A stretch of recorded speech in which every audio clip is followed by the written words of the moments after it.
बच्चों आज की इस छोटे से वीडियो में मैं आपको ये बताऊंगा कि जैसे मान लो कि आपके पास एक डाइस 1 है और दूसरा डाइस 2 है और इन दोनों को आप साइमल्टेनियसली रोल करते हो। तो इसके बाद आपसे क्या पूछा जाता है ना, आप इस बात की प्रोबेबिलिटी बताओ कि ये जो डाइस के आउटकम्स आएगा ना उनका सम 2 हो या फिर सम 3 हो या फिर सम 4 हो। इसी तरह कैसे आपसे ऐसा पूछा जाए कि जब दो डाइस को हम रोल करते हैं तो उनका जब आउटकम्स का सम 12 आएगा तो इस बात की प्रोबेबिलिटी क्या होंगे। तो देखो इस चीज को आप करने के लिए ना इन जनरल केसेस बनाते हो।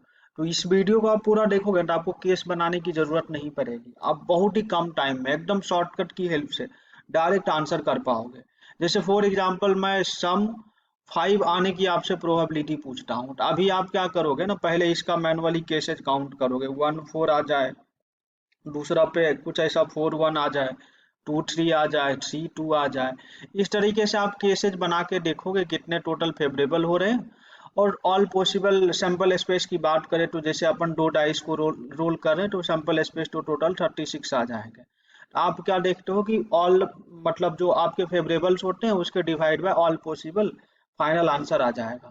तो यहाँ पे हम मैनुअली नहीं करेंगे, इसका शॉर्टकट क्या है उस चीज को समझने के लिए ना, आप ऐसा सोचो कि जब भी आप दो डाइस को रोल करोगे तो उसमें मिनिमम सम कितना आ सकता है, 2 आ सकता है, फिर 3 भी आ सकता है, 4 भी आ सकता है, 5 भी आ सकता है, 6 से 6 आ सकता है, 7 को आप ऐसा लिख लो, 8 भी आने का चांस है, 9 भी आ सकता है, 10 भी आ सकता है, 11 आ सकता है और 12 आ सकता है।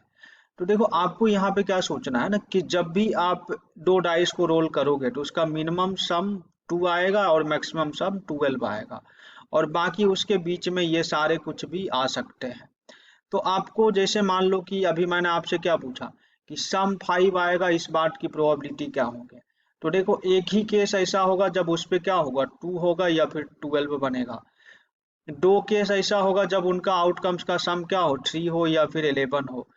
3 केसेज ऐसा होगा जब उनके आउटकम्स का सम 4 हो या फिर 10 हो, और 4 केसेज ऐसा होगा जब उनके आउटकम्स का सम 5 होगा या फिर 9 होगा, और 5 केसेज ऐसे होंगे जब उनके आउटकम्स का सम क्या हो, 6 हो या फिर 8 हो, और 6 केसेज ऐसे हो जाएंगे जब उसमें उसका आउटकम्स का सम 7 हो। तो लाइक मान लो कि मैंने आपसे यहाँ से ये पूछा कि आप दो डाइस को रोल करो और उसके आउटकम्स का सम 5 आए, इस बात की प्रोबेबिलिटी क्या है। तो आप देखोगे 5 आने की यहाँ पे क्या है, टोटल 4 ही केसेज होंगे, तो 4 डिवाइड बाय 36 करोगे, ये आपके फाइनल आंसर आ जाएगा। जैसे मान लो मैं ऐसा बोलता हूँ आपसे कि दो डाइस को हमने रोल किया और उसपे उसके आउटकम्स का सम 7 आने की प्रोबेबिलिटी क्या होगी। तो देखो 7 6 टाइम आ सकता है, तो सीधा 6 डिवाइड बाय 36 करोगे, ये आपके फाइनल आंसर है। तो यही बेसिकली शॉर्टकट है, इसकी हेल्प से आप क्या कर सकते हो ना कि किसी भी तरह के प्रॉब्लम आपसे पूछा जाता है सम ऑफ आउटकम से रिलेटेड, तो आप डायरेक्टली बता दोगे दो डाइस के केस में। तो आज के इस छोटे से वीडियो में बेसिकली मैं आपको यही समझाने की कोशिश कर रहा था। आई होप आपको ये चीजें समझ में आई होगी। तो चलिए बच्चों, हम लोग मिलते हैं नेक्स्ट वीडियो में। बाकी इसी तरह की और भी इंटरेस्टिंग शॉर्टकट्स को समझने के लिए आप हमारे चैनल को सब्सक्राइब कर सकते हो और आप अपने फ्रेंड्स के साथ शेयर भी कर सकते हो। तो thank you so much for watching this video, and हम लोग मिलते हैं नेक्स्ट वीडियो में।